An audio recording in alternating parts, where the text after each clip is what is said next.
সভার সভাপতি আমার শ্রদ্ধা জানিয়ে আমার স্বাধীনতা সমর এবং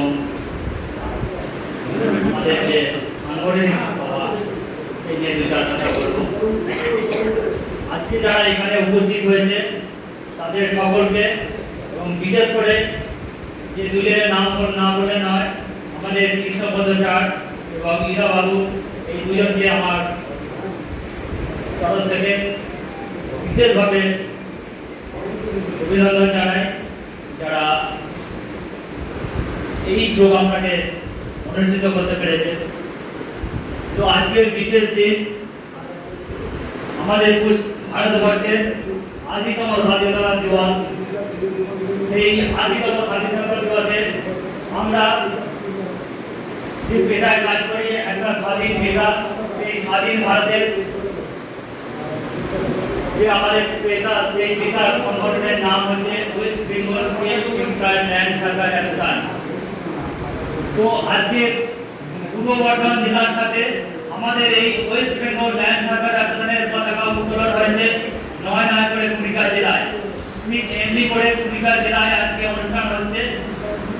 হুগলি জেলায় প্রতিটা ব্লকে ব্লকে পতাকা উত্তোলন হয়েছে, এই সংগঠনের পতাকা উত্তোলন হয়েছে এবং আমাদের জাতীয় পতাকা উত্তোলন হয়েছে।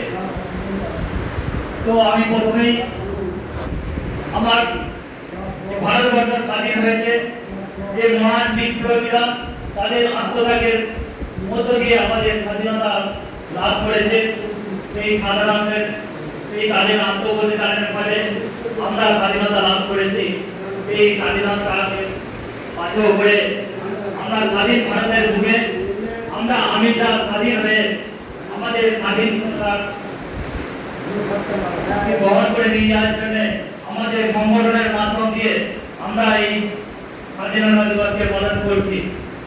তো আমাদের সংগঠনের মধ্যে এদের অনেক নেতা আছেন যারা নিজেদের আত্মত্যাগ বলিদান দিয়ে নিজেদের জীবন উৎসর্গ করে নিজেদের যৌবনকালকে শেষ করে দিয়ে আমাদের সংগঠনকে আগিয়ে বাড়ি নিয়ে চলে যাচ্ছে। তাদেরকে আমি শ্রদ্ধা জানাই। আপনারা অবগত আছেন, কিছুদিন আগে আমাদের হুগলি জেলার অবস্থিত মহাশুকুরালী নামে এক ব্যক্তিত্ব ছিলেন, যে সার্ভেয়ার, হয়তো আপনাদের কাছে পরিচয় ছিলেন, আমাদের রাজ্য কমিটির হিসাব রকম। তিনি গত কয়েকদিন আগে তার অকাল বয়ান করেছে। সে যে অবস্থায় মারা গেছে